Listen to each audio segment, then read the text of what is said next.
Boa tarde.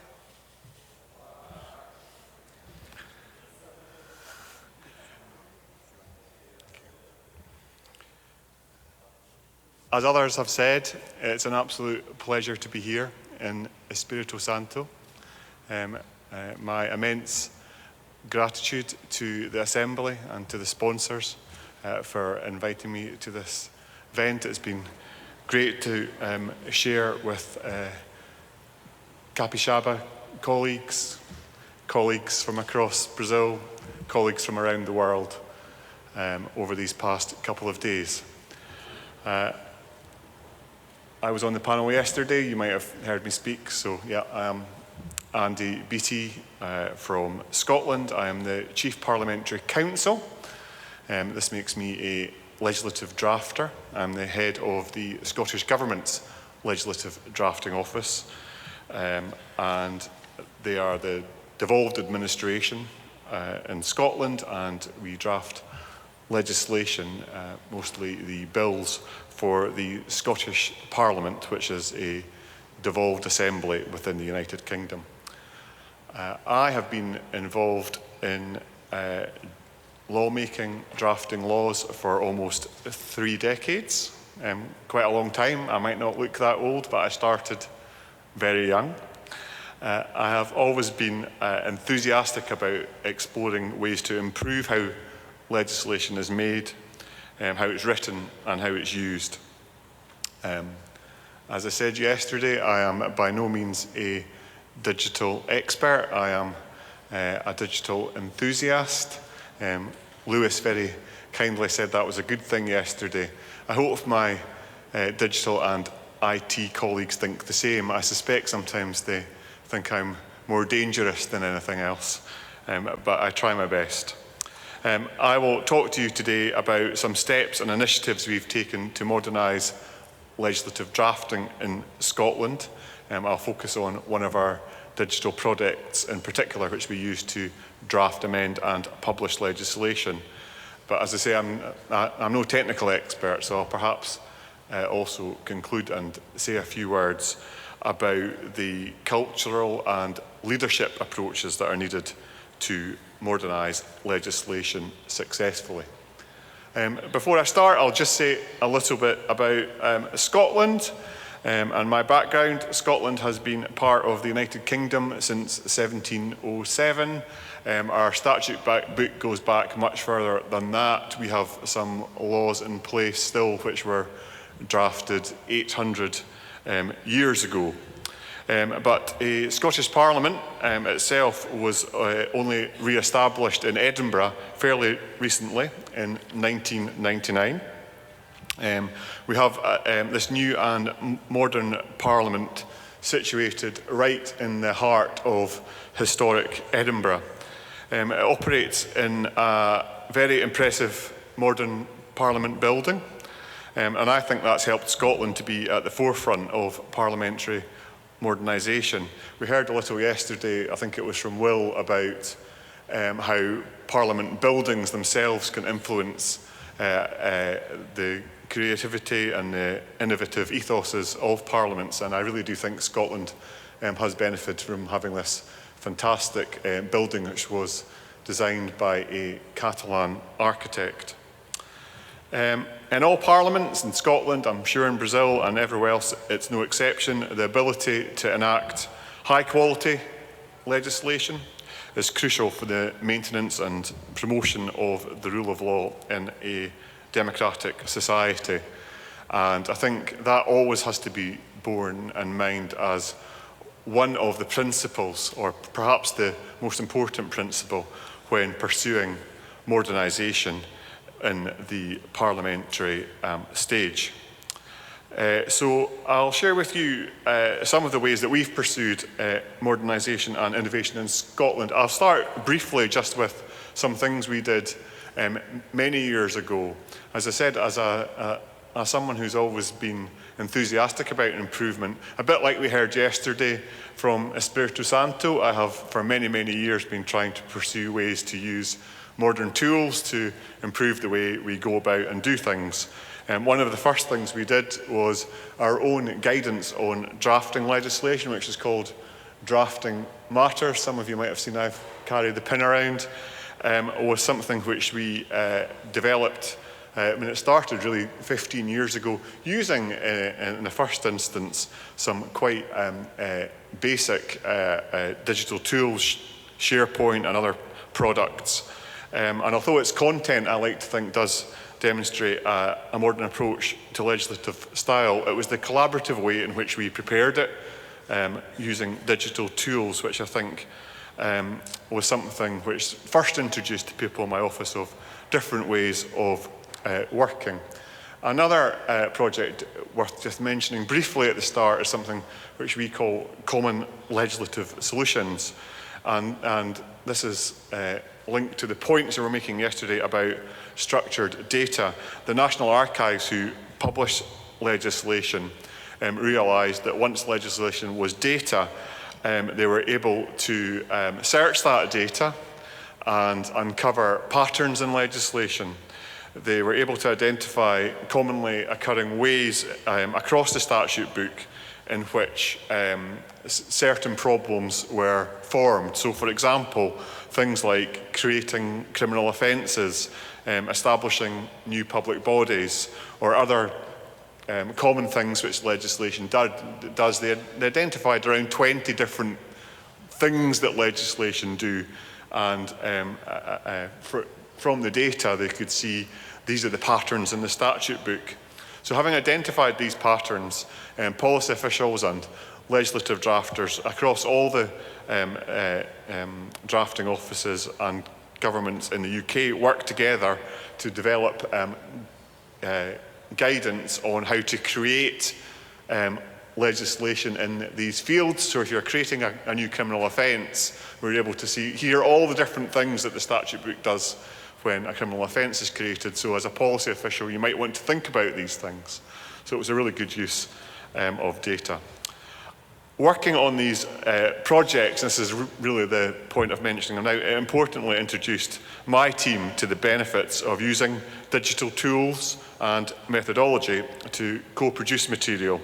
It exposed us to both the leadership and the cultural behaviours that are needed to successfully tackle digital modernisation projects on a bigger scale.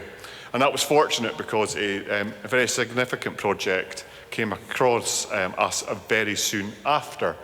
And this is the main project which I'll talk to you about today, which is LawMaker. This was a new system which we developed. It's a digital service, and it's now used to draft all primary and secondary legislation in all of the governments and parliaments in the UK. It's a service which is operated by the National Archives, who are the publishers of legislation, but it started as a collaboration between the Parliamentary Council, the Legislative Council in both the Scottish and UK governments, and also the Scottish and UK parliaments and the National Archives. It was recognised at the outset of the project that legislating is high profile. It's critical for both parliaments and governments. The room for process failure, obviously, then is very small. And as we've identified, for that reason, over many, many years, sophisticated paper-based processes have evolved to enable elected members to debate and scrutinise legislation. But we recognised at the start that we would need to have a new digital-first approach. When we were talking yesterday about the founding principles for new projects, we talked about structured data, and that was very much what we were fortunate to begin with. We sought to move away from that sort of paper-based to a system which used structured data. It sought to create a new service in which the partners could build their own core tools, so whether that was for drafting, for amending, or for publishing the legislation. By using open data standards and cloud-based solutions to work across these boundaries, the project developed this new tool that allows legislation to be drafted and then shared between all the different partners on a single system throughout the legislative cycle. It procured and developed bespoke, groundbreaking digital legislative service. There were some founding principles that were followed. The new software had to be user-focused. As I said, not everyone's a digital expert, and we worked very hard to make sure it was intuitive to be used even by those without advanced or even any technical expertise. But it was also to be data-driven. It was also to involve structured data, and for that reason we adopted the Acoma Natoso Open Data Standard, which you've heard about today, and we developed a browser and cloud-based tools, so it's all done just through a standard internet browser. We can log in on our own computer systems, but if they fail, we can actually, with the security, just log in our own systems. I think we can technically even do it on our own phones if we needed to. And this enabled each partner to create and manage data to suit their own purposes. It's all in a single system. It operates in the cloud, and this allows the partners to engage seamlessly with each other throughout the process. So we draft the legislation in the government. When we're sort of ready and happy with that, we press a button that sends it on the system to the Scottish Parliament. We then send our amendments to the Parliament, they integrate them, they press another button when the bill's enacted, and it all gets sent to the publisher. So it's obviously all backed up by infrastructure, security and support services. They're all operated centrally by the archives. But by using open source components and working in the open, the project gained the benefits of a common collaborative approach. And we used partner feedback throughout the process to determine what the priorities were. Obviously, each partner has different priorities, but this ensured that each partner could not only get what it wants, but hopefully help improve the contributions from others. We used what's known as the agile methodology to develop the software. This is not without its challenges, particularly when testing was being done in a live legislative environment. But engaging users in the development process, and throughout that process, most certainly, in my opinion, led to the creation of a better product. And as a result of all this, we have new and better legislative drafting tools. The parliaments have better tools for facilitating legislative scrutiny, and the archives can use the structured data that's created to improve the accessibility of the legislation to the public. So the use of open source components also meant that the code created potential to be used in the future for future developments. And as I say, whilst it was first used for just primary legislation, it's now used in the UK for all secondary legislation, which is enacted by government, so things like orders, rules and regulations. And it's also now been extended to other legislatures. Firstly, last year it was extended to another devolved legislature, the Northern Ireland Assembly, and just at the moment over this summer it's been extended to be used by the Parliament or the Senate in Wales. This means that the service soon will be used by well over 2,000, I think almost 3,000 legislative drafters and officials across 4 separate national and devolved legislatures. So there's 4 different governments use it, 4 parliaments, technically 5 parliaments, because the UK Parliament would be the House of Commons and the House of Lords and the publishers. So that's 10 separate independent users in different legal jurisdictions, all using exactly the same system. So having the national and subnational, if we call them that, legislatures develop the new software together had many advantages. Obviously there's efficiency advantages, which have been excellent, but I think most importantly, having a single structured data set for all the legislation produced at all levels across the UK will improve, and ultimately has already improved and will continue to improve, the accessibility of legislation to citizens, which is the most critical thing. So what next for LawMaker? Well, it'll come as no surprise that the phenomenal pace at which generative AI is evolving means we're now focused on how we can integrate AI into the LawMaker service. It's fair to say that as legislative drafters, we've not yet had a huge amount of success in using AI to actually draft legislation. I mean, we've given it a go, it's fair to say, but the dangers inherent in using AI, which we've identified, are all self-evident at the moment. And that's not to say it won't get much better at this in the future. But drafting aside, AI already is effective at many of the tasks which are related to legislative drafting. It can incorporate amendments made across the statute book to prepare updated versions of legislation. Will was just saying in the last panel, try and take projects one at a time. So the first project we did is much of our legislation, rather than being standalone, actually amends existing legislation. So that we've developed a product whereby, because all the data is now in the same system, when we produce a bill which amends legislation, and AI can then produce different versions of how the ultimate statute book will look so that members can see what the end product will be rather than just the proposed amendments to it. And that's already been fairly successful and is about to be rolled out permanently.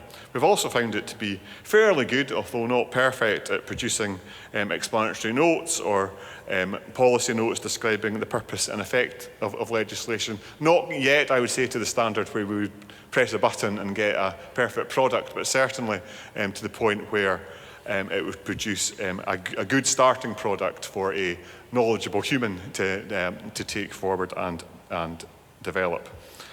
So our role, I think, is to ensure that AI is used to assist rather than bypass the legislative drafting process. And by consistently encouraging and promoting modernisation, we've put ourselves in a good place to be able to embrace future change and development and to make it work best for us with this new system.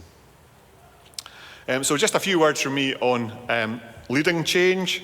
As I said, I'm not the person to talk to you about the technical versions of the LawMaker product. There are videos online on YouTube, and I have colleagues, in particular one of my colleagues, Matt Lynch, who leads the project, who would be more than happy to talk to you about the technical aspects of it. But what I can do is share some reflections with you on the leadership and the cultural approach which is needed to successfully modernise the way in which parliamentary processes, and particularly legislative processes, are undertaken. Introducing innovation inevitably brings uncertainty, and that can be threatening or worrying for institutions or individuals who are accustomed to expect very high levels of certainty and reliability, particularly in the legislative space.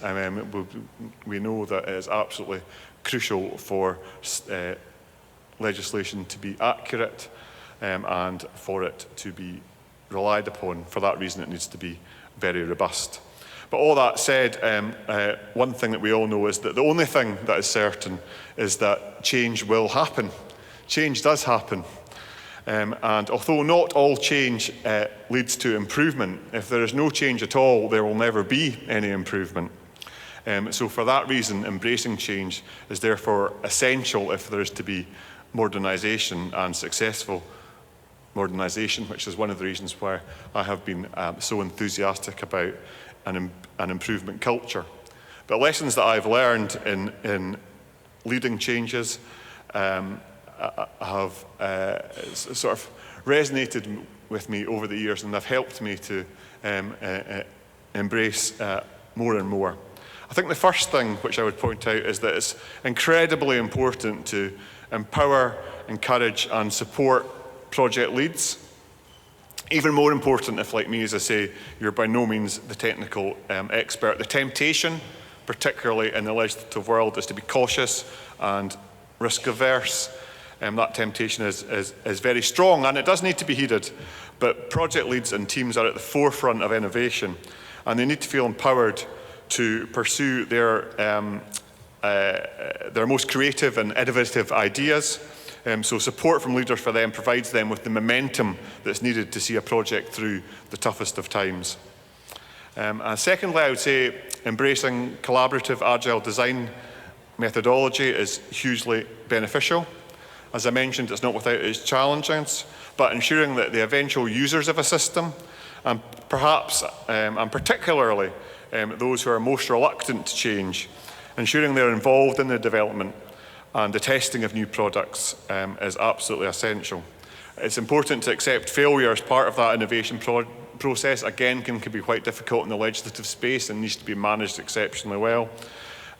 Because that allows then feedback to secure the continuous improvement to ensure that the final product which is eventually used is better for all. And finally, I think just a little bit of kindness always goes far, being understanding and supportive of colleagues who are being asked to change their ways of working and listening carefully to their concerns, ensuring that training and support is available at all times. And by repetitively communicating clearly and frequently what the vision is, what the outcome is. So saying to someone right at the start, oh, we're moving from a paper-based document to structured data, and expecting everyone just to immediately agree that that's a great thing is not going to work. It needs a lot of explanation as to why that is being done. Leading change is not easy, but we have learned that by establishing a culture of continuous improvement and an acceptance that change is a necessary part of improving, that legislative drafting can be enhanced greatly by modernisation. And it's put us in a good place to make use of the opportunities that will come, whether that is from generative AI or whatever follows generative AI as the next development. By continuously improving how our laws are made, making them ever more understandable and accessible to our citizens, and ensuring that they are ever more able to understand and follow the laws which govern our society, it will always be an essential part of a well-functioning democracy. So, muito obrigado. Thank you for listening.